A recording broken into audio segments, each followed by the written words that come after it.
Burunning burunusida bir odam o'tgan ekan. Uning ismi Shecherdo bo'lib, Batur Azimat degan ma'noda ekan. U turadigan kanatda yana bir odam bo'lib, uning ismi Amhay, ya'ni qo'rqinchoq degan ma'noda ekan. Düşmanlar kentga hujum qilgan vaqtda Batur Shecherdo qo'llariga qilish, o'qyalarni ilib, etiga sakrab chiqib, vatanini qo'g'dashga otlanadi ekan. Biroq Amhay boyliqlarni yo'shirib qo'yib, taqqa qechib chiqib ketadi ekan. Batur Shecherdo dushman bilan necha kun jang qilgandan keyin xeyli yorilindi ekan. Biroq jang maydonidan chekinib chiqmaydi ekan. Har bir qitim dushman bilan tutishganda sapning eng oldida etilib mangadi ekan.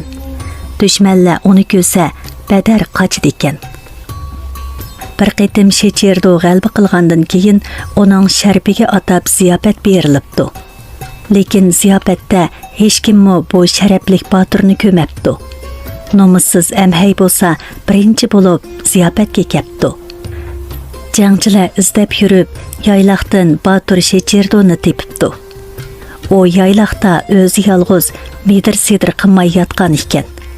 Jangchilar uningdan so'rabdi: "Sana nima bo'ldi? Nemishqa ziyofatga bormaysan?" Batur Shecherdo o'rnidan turgandan keyin javob beribdi: "Endi Baturlar qilichini tutolmayman. Dushmanlarning o'qyasi ikki ko'zimni chachiratdi. Ko'rga aylandim. Hech nimani ko'rolmayman. Bu ziyofatga borolmayman." Jangchilar buni anglab, Batur Shecherdoni yo'lab chidirga opirib qo'yibdi. Hamda Amhayga tapilibdi. "Sen uning bilan yurtdosh bo'lgandekin, kuchingning yetishicha uningga yordamda bo'l." Amhay ma'qul bo'pti. "Xotirjam bo'linglar, men xuddi bola otasiga qaraganda qarayman. Ko'zi ko'rolmas bo'lib qolgan qahramon kichik boladanmi bak ojiz bo'ladi. Choynimi damlayolmaydigan tursa." Amhay hammaga anglatib undaq degani bilan ichida boshqani o'ylagan ekan. "Uningga nemishqa yordam qilaman? Uning ko'zini yo men qo'rqimsam, yo uni jangi men bodimisam?" U shularni o'ylag'ach, yumshoq karvatning ustiga chiqib, uyquga ketibdi. Amhay nihoyatda qattiq uxlabdi. Atigini turib ko'zini ochganda hech nimani ko'rolmabdi. Aslida uxlayotgan vaqtida uning ko'zi yo'qab ketgan ekan. Amhay qattiq vaqirabdi. Batur Shecherdo vaqirgan ovozni anglab, ko'nglida o'ylabdi: "Amhayga cho'qim bir ish bo'ldi. Yeniga berib qarab boqay, yordamim tegib qola." Shecherdo qo'liga hosini elib, yeniga qarab siljibdi. U texi Amhayning chidirining yeniga bormay turib, birisi uni chaqiribdi. "Nega borasan?" "Amhayning yeniga. Uningga kelishmas kelgan o'xshaydi. Yordamim tegib qola." U odam debdi: "Uningga men yordam qilaman. Aytqina, ko'zing nima sababdan ko'r bo'lib qolgan?" "Dushmanning o'qi ko'zimga tekkan. Hozir kunni, yayloqni, hatto odamlarning chiroyini ko'rolmayman." U odam qo'lini Batur Shecherdoning mo'risiga qo'yib andin: "Yovni yurtidan qo'g'lab chiqargan odam quyoshni ham keng yayloqlarni ko'ralaydi. Gapimni angla. Oldinga qarab o'dulmang. Cho'ng bir qo'ram tosh oldingni to'sig'anda, o toshni tutqin. Andin nima ish bo'ladiganligiga qarab tur. Tez bog'in." Batur Shecherdo u odamning degani bo'yicha mengib, bir qo'ram toshga yo'l qilibdi. Qo'ram tosh yo'lni to'sib turgan ekan. Qanday qilsimi aylanib o'talmabdi. Batur qo'li bilan toshni tutgan ekan, uning o'ng ko'zi saqiyibdi. Yana bir qitim tutgan ekan, uning so'l ko'zimi saqiyibdi. Shecherdo xushalligidan bosh qo'yib toshni suyibdi. U quyoshga qarabdi. Xushalligidan ko'z yoshlari taramlab eqishga boshlabdi. Batur Shecherdo uyga qaytishga tayyorlanayotganda tuyuqsiz tog'ning ustida bir bog'ni ko'rib qopdi. Bog'ning ichida egiz silingan bir uy bor ekan. Uning bu uyda kim turadiganligini bilgisi kelib, tog' cho'qqisiga qarab mengibdi. U uzun mangmayla bir odamning cho'ng quram toshni ittirayotganligini ko'ribdi. Shecherdo uning oldiga berib, nima qilayotganligini, nemishqa tashni ittirdiganligini so'rabdi.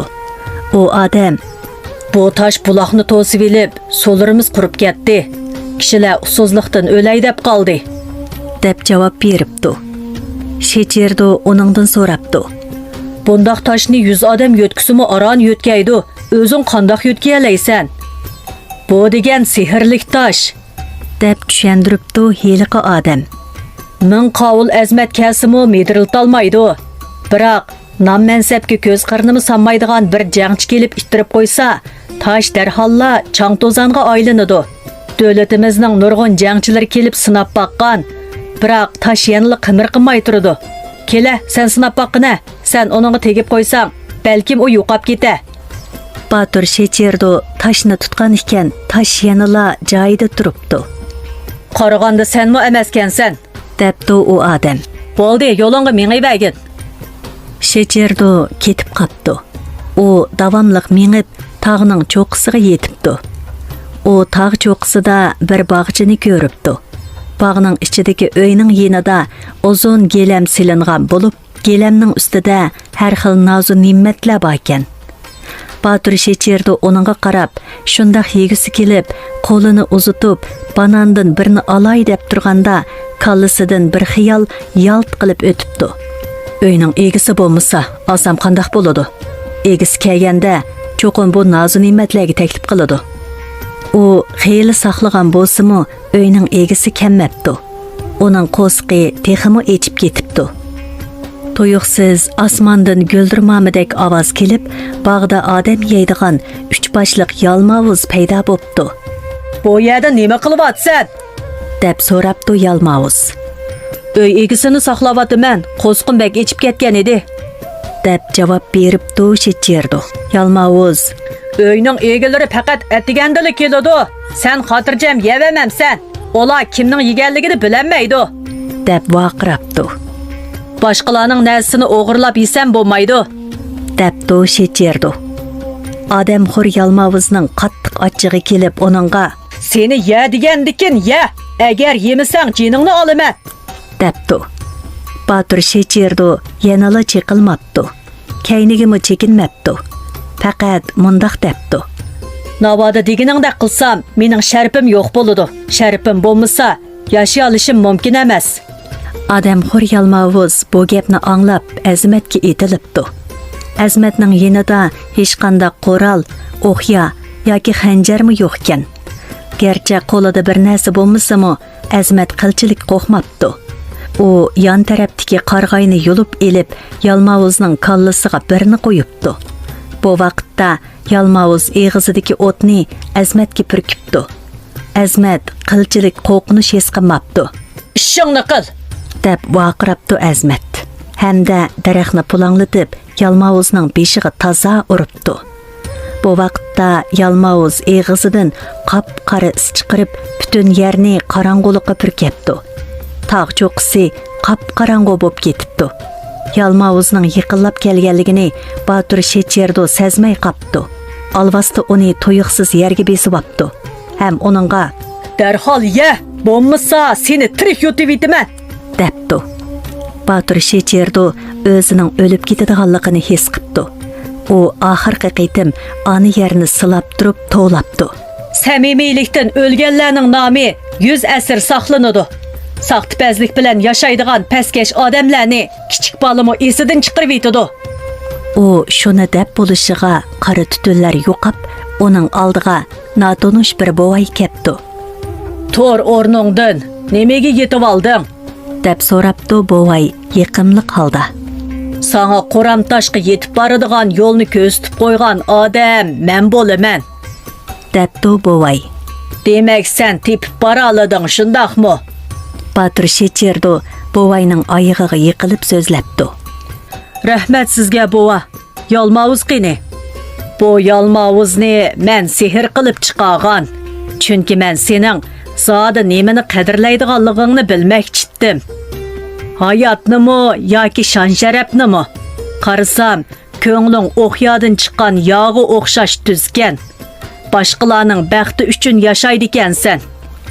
Bovay shu gaplarni tugatib g'oyib bo'pti. Batur Şeçerdo öyiga yo'l apdı. O mengib qo'saqlari ichib mag'dur qanmaganda heliqi sehrlik tashning yeniga kelib to'xtabdi. O shu tashqa yo'linib bir oz aram olmoqchi bo'lib, amdili yo'linishiga tash to'zonga aylanib yo'qab ketibdi. Buloq suyi etilib chiqibdi. Buloq suyi tog'ning ustidan tövanga qarab eqibdi. Kishilarning xushalliqlari Batur Şeçerdoning ko'nglini echildiribdi. O davamlıq mengib o'zining kentiga kelganda amhayni uchirtibdi. Uning qo'lida hasi bor ekan. Har bir qadam manganda hasi bilan oldi tarafni silashtirib baqid ekan. "Sanga nim bo'ldi?" deb so'rabdi Şeçerdo. "Sen nimaga bundaq bo'lib qolding?" "Ko'zim ko'mas bo'lib qoldi. Semiz qo'ylarimni, qora uyimni, paqirab turadigan oltin ko'mishlarimni ko'rolmaydigan bo'ldim." Batur Şeçerdo onunğa mundaq debdi. "Sen mushu yo'lni bo'ylab davomliq mang'in. Bir qo'ram tosh uchraysan. Qo'ling bilan tegib qo'ysangla natijasi bo'ladi. Tez bag'in." Amhay Batur Şeçerdoning degini bo'yicha mengibdi. Uzun yo'l yurgandan keyin oxir o tashni tepibdi. Tashni bir qitim tutgan ekan, o'ng ko'zi saqiyibdi. Yana bir qitim tutgan ekan, so'l ko'zimi saqiyibdi. O xushal bo'lib, o'zini maqtig'ili turibdi. "Voy, men nimandaq yomon, o'zimga tayinib ko'z chiqara oldim. Endi 3-chi ko'zga ega bo'laman toza." O tashni yana bir tutgan ekan, onunğa 3-chi ko'z chiqibdi.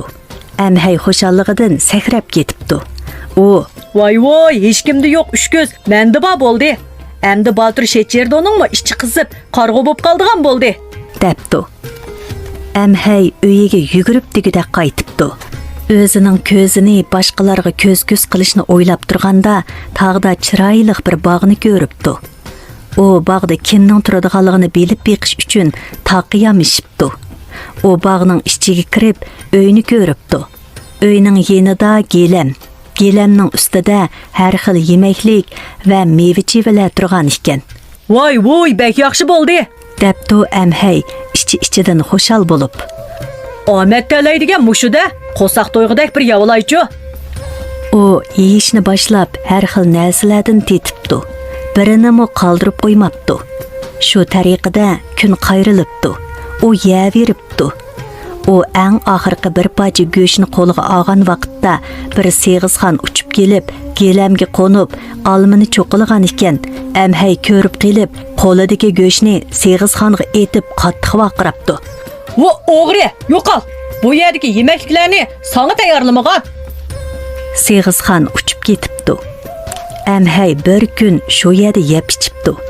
Kech kirganda uyga qaytishga petinolmay, uyning o'ygisiga chiqib, u yerda xo'rakning cho'ngini tatib uxlabdi. Tong otganda har xil yirtqush hayvonlar birining kaynidan biri boqqa yetib kelibdi. Ular gelamning ustidagi narsalarning qanmaganligini ko'rib, vaqirishibdi. "Kim bizning oziqimizni o'g'irlab yedi? Tutib olsak, parcha qilib etmasak?" Bo'ra atrofni purab debdi. "Xaloyiq, odamning hidi kelyotdi-ku." Iyiq o'ri turib, o'giziga qarab etgandan keyin debdi. Hey, uygizida bir odam turadi. Cho'qim shu odam hammasini yevatgan gap." Sölaysun qayg'urgan holda debdi. "Esit, bu yil yo'lvas bizning odam yeyishimizni chekladi. Kimmi hayvonlar podshohining farmoniga qarshi chiqalisin? Shundoq hech kim unda qilolmaydi." deb javob beribdi hayvonotlar. Tuyuqsiz yaqin atrofdagi daraxtdan Seg'izxon uchib kelib, Amhayning ustida uyoq bu yoqqa uchib so'zlabdi. "Bu odam emas, nomi yo'q bir hayvonkan." "Hey Seg'izxon, nemishqa yolg'on gap qilasan? Hayvon bo'lamdi u, iniqli odamg'u." "Odam emas," debdi Seg'izxon. "Odam deganning 2 ko'zi bor, biroq buning 3 ko'zi bor ekan. Qaysinglar 3 ko'zi bor odamni ko'rib baqqan? Bu bir maxluqkan." Bu vaqtda shir kelib qaragan ekan, Seg'izxon degandekli chiqibdi. "Tutinglar buni!" deb vaqirabdi shir. "Bu odam emaskan, maxluqkan." Shunda qilib, yirtqush hayvonlar birining kaynidan biri o'g'isiga sakrab chiqib, uxlab yotgan amhayni par qilib tashlabdi.